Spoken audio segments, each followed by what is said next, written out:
आप लोगों का क्वालिटी एजुकेशन चैनल में स्वागत है। और आज हम वहीं से शुरू करेंगे जहाँ पर पिछला पार्ट हमने छोड़ा था। वहाँ पर हमने आपको बताया था, ऑर्थोग्राफी के बारे में बताया था, और उसमें ये भी बताया था कि अगली चैप्टर में हम एटिमोलॉजी पढ़ाएंगे। और आज वहीं से शुरू करता हूँ। एटिमोलॉजी है क्या? वास्तव में इसको हिंदी में शब्द विचार कहते हैं, और शब्द विचार के अंतर्गत शब्द की उत्पत्ति कैसे होती है, कौन कौन से इसके पार्ट आते हैं और किस तरह से शब्द बनते हैं, उसका कार्य क्या है, कैसे वह उपयोग में लाया जाता है, इन सारी चीज़ों का हम लोग इसमें जानकारी प्राप्त करेंगे। सबसे बड़ी चीज़ है कि शुरुआत में हमारा एक यूनिट आता है भाषा का, वह है अक्षर। और अक्षर के बाद हम लोगों का अक्षरों के मेल से जो उत्पत्ति होती है, वो शब्द की उत्पत्ति होती है। तो उसमें कहा भी जाता है कि ए कॉम्बिनेशन ऑफ टू और more letters makes a complete sense is called word. यानी दो या दो से अधिक कोई भी अक्षर आपस में मिलते हैं और उससे कोई कंप्लीट पूर्ण अर्थ निकलता है, उसको हम लोग शब्द की संज्ञा देते हैं। अगर वहीं जैसे मान लीजिए कोई भी चीज़ है BOY,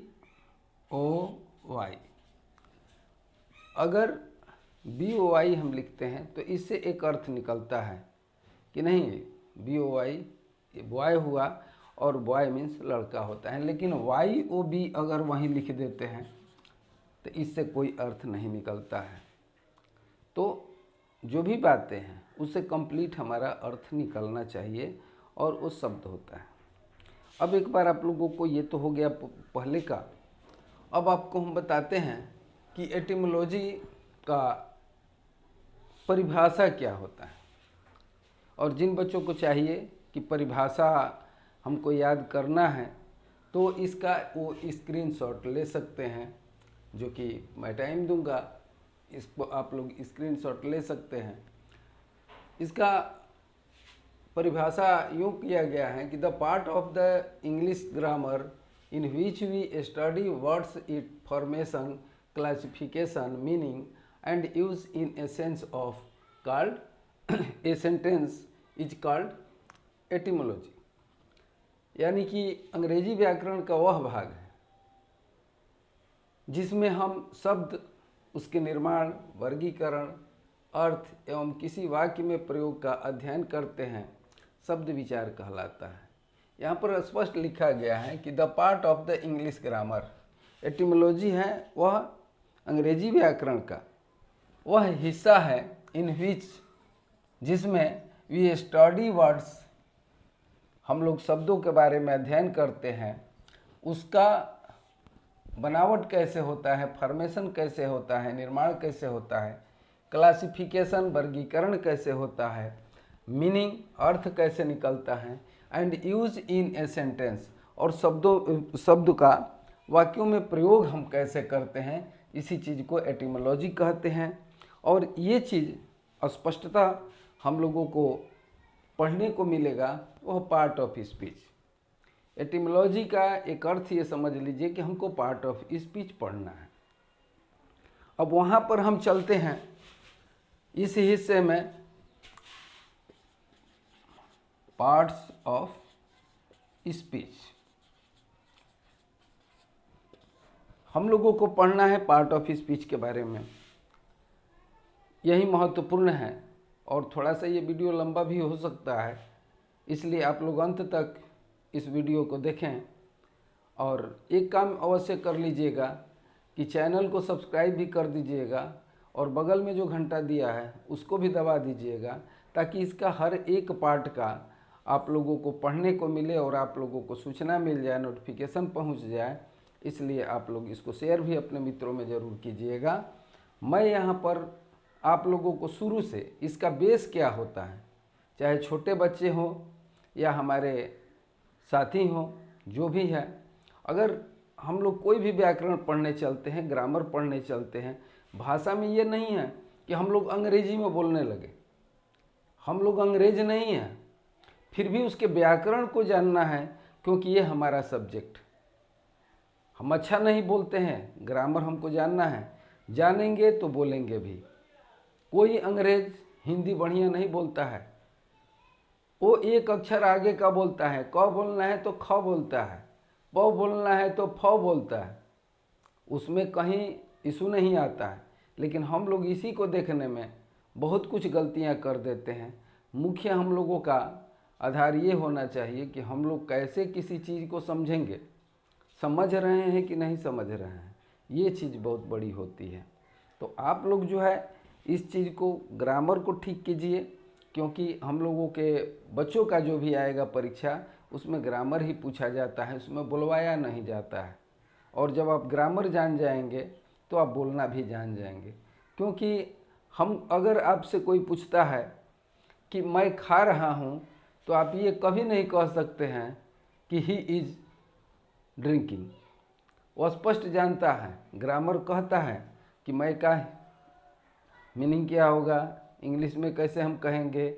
खा रहे हैं कंटिन्यूअस का है तो आईएनजी लगेगा वर्ब के साथ में, वर्ब की जगह पर हम इज एम आर के प्रयोग करेंगे। तो ग्रामर के अंतर्गत ही ये सारा चीज़ है। हम बोलने भी सीख जाते हैं, लेकिन ग्रामर जानना जरूरी है, इसका बेस है।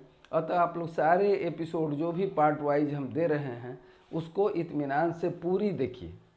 अगर कहीं पर कोई आप लोगों को दिक्कत आती है या हमसे कोई पढ़ाने में चूक होती है, तो आप लोग कमेंट में कीजिए, फिर मैं उसको सुधारने की कोशिश करूँगा और अच्छा से अच्छे तरीके से आप लोगों को पहुँचाने की कोशिश करूँगा। अभी जो चल रहा है समय, वह लॉकडाउन का चल रहा है। अभी स्कूल अच्छी तरह से खुल नहीं रहे हैं।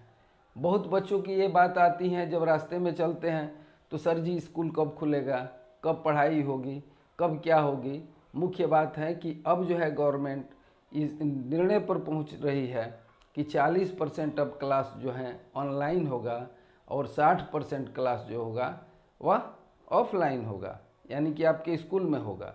तो 40% के लिए आज नहीं तो कल आपको इसका सहारा लेना ही लेना पड़ेगा। अतः हमने ये निर्णय किया कि हम अपने बच्चों को और साथ में जितने भी बच्चे हमारे YouTube पर देख रहे हैं या पढ़ना चाहते हैं, वो हमेशा की तरह से बस YouTube पर आ जाएं और ये चैनल खोल लें। कहीं भी basic grammar by doctor Akhilesh Sinha, अगर वो चैनल के सर्च बार में जाते हैं तो मेरा वीडियो आ जाएगा। अब इसके बाद ये सारी बातें हो गई। अब मैं आपको बताता हूँ कि पार्ट ऑफ स्पीच क्या है। हम अभी जो बोल रहे हैं ये हमारी स्पीच है। आप सुनते हैं 15 अगस्त पर सुनते हैं, 26 जनवरी पर सुनते हैं। स्कूल में कोई नेता परेता आता है, शिक्षक आपके बोलते हैं किसी शुभ अवसर पर, वो क्या होता है, आप कहते भी हैं साधारणतया कि फलाने बहुत बढ़िया स्पीच दिया। यानी शब्दों का हम जो उद्गार व्यक्त करते हैं, अपनी भावनाओं का उद्गार शब्दों के माध्यम से जो व्यक्त करते हैं, वही स्पीच कहा जाता है। अब ये है कि जैसे मैंने कहा कि महात्मा गांधी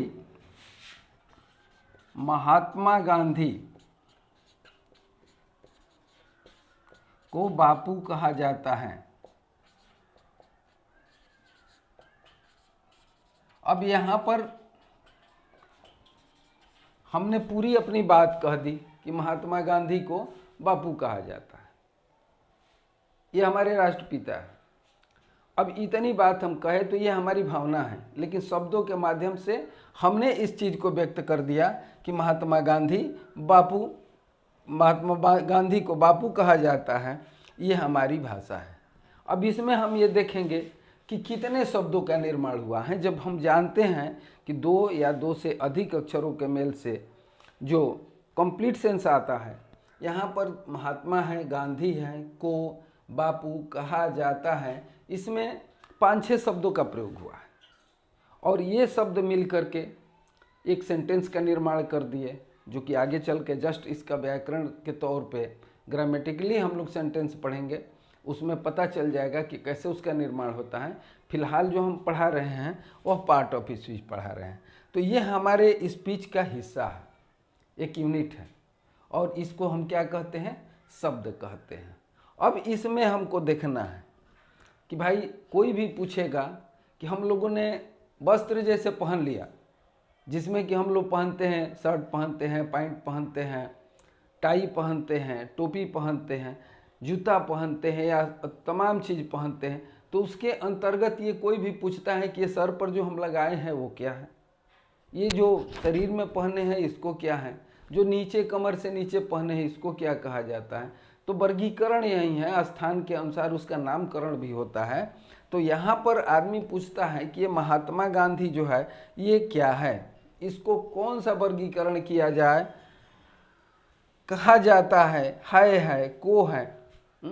तो ये कौन कौन से पार्ट हैं, और हर एक शब्दों का नाम जानना ग्रामर के अनुसार जरूरी होता है, क्योंकि यहाँ पर अर्थ आप देखे हैं कि परिभाषा में क्या लिखे हैं कि उसके निर्माण, वर्गीकरण और अर्थ, यानी स्थान और अर्थ उसके उपयोग के हिसाब से उसका नामकरण भी किया जाता है, और उसी को शब्द विचार कहते हैं। तो यहाँ पर इसी को जानने के लिए हम लोग पार्ट ऑफ स्पीच के बारे में हम लोग सीखते हैं। और अब ये आपसे पूछा जाता है कि पार्ट ऑफ स्पीच होते कितने हैं। अगर हमने वर्गीकरण कर ही लिया तो ये कितने प्रकार के होते हैं, तो ये हम लोग दोनों को मिलाकर के अगर देखा जाए, अर्थ के आधार पर, वर्गीकरण के आधार पर, तो ये जो होता है वह 8 प्रकार के होते हैं। वो 8 प्रकार कौन कौन से होते हैं मैं अभी इसके आगे बताता हूँ। जैसे कि पहला होता है नाउन। पहला नाउन जिसको कि हम लोग हिंदी में संज्ञा कहते हैं। दूसरा है pronoun, adjective, verb, adverb, preposition, conjunction और इंटरजेक्शन। ये 8 प्रकार होते हैं। अब इसमें हम लोग शुरू से पढ़ेंगे कि सबका अलग अलग स्थान है। जहाँ पर महात्मा गांधी है, इसको हम लोगों ने नाउन की संज्ञा दिया। बापू है, इनको क्या कहा जाता है, ये जो है इनका उपनाम दे दिया गया। है तो इसमें क्रिया का रूप दे दिया गया है। तो अब आगे चल कर के जब सेंटेंस हम पढ़ेंगे तब इसके पार्ट वाइज को बताएंगे कि नहीं सेंटेंस के भी कितने प्रकार होते हैं, कितने भाग होते हैं, 2 चीज़ उसमें भी पढ़ना पड़ेगा। तो इस तरह से सब कुछ आपको जानकारी मिलती रहेगी। अब हम चलते हैं नाउन के बाद प्रोनाउन को। वर्ब है, क्रिया है। इस तरह से हम तमाम चीज़ों को अब सिलसिलेवार ढंग से पढ़ेंगे। आपको बताते हैं कि पार्ट ऑफ स्पीच 8 होते हैं। पहला हो गया नाउन जिसको संज्ञा बोलते हैं। दूसरा हो गया प्रोनाउन जिसको सर्वनाम बोलते हैं। तीसरा एडजेक्टिव हो गया जिसको हम लोग विशेषण बोलते हैं। चौथा वर्ब हो गया जिसे हम क्रिया बोलते हैं। पांचवा एडवर्ब होता है जिसे हम क्रिया विशेषण बोलते हैं। छठवां हो गया प्रीपोजिशन जिसे संबंध सूचक बोलते हैं। सातवां हो गया कंजंक्शन जिसे संयोजक बोलते हैं। और 8वां है इंटरजेक्शन जिसमें यादबोधक बोलते हैं। ये 8 प्रकार हैं जिसे अब पार्ट वाइज नाउन को पढ़ेंगे, प्रोनाउन को पढ़ेंगे, सबको पार्ट वाइज पढ़ेंगे, क्योंकि आज ये वीडियो कुछ लंबा हो जाएगा और आप लोग को उबन होने लगेगी। इसलिए आप लोग फिर अगला पार्ट देखिएगा, इसके बाद फिर हम बना देंगे उसको, और आराम से आप लोग इसको पढ़ते रहिए। हाँ, वीडियो को अंत तक ज़रूर देखिए। अगर इसके पहले वाला भाग आपको ऑर्थोग्राफी के बारे में जानना है, ये तो एटिमोलॉजी है, ऑर्थोग्राफी के बारे में जानना है, तो पार्ट 2 को आप लोग सर्च बार में खोज लीजिएगा। उसमें बेसिक ग्रामर के तौर पे आप लोग पार्ट 2 खोजिएगा बाय डॉक्टर अखिलेश सिन्हा। अगर आप लोग को पूरा स्टार्टिंग से बेसिक ग्रामर के पार्ट पढ़ना है तो आप लोग पहले भाग को पढ़ लीजिएगा। और इस तरह से पूरी आप लोग पढ़ाई करते चलिए। लॉकडाउन में कोई दिक्कत नहीं है, स्कूल में नहीं जाते हैं तो घर पर ही पढ़िए। सारे विषय की आपको जानकारी हम क्लास वाइज भी भविष्य में हम देंगे, एक क्लास का देंगे, और चाहे 10 का बच्चा हो, 11 का बच्चा हो, सबका इंग्लिश इस चैनल पर पढ़ाया जाएगा। और भी इतिहास है, भूगोल है, समाज है, पर्यावरण है, ये तमाम विषयों के बारे में हम बताएंगे आपको, और पूरी तरह से कंप्लीट आपको एजुकेशन देंगे। किसी तरह की दिक्कत नहीं होगी। स्कूल जब खुलेगा तो फिर आप लोगों से फिर मैं मुखातिब होऊंगा। तब तक के लिए आप लोग चैनल पर पढ़ते रहिए। आप लोगों के भविष्य की शुभकामना है। आज का मेरा वीडियो यहीं पे हम इसको स्थगन करते हैं और फिर हम कल से आपको दूसरा एपिसोड दे देंगे। Thank you.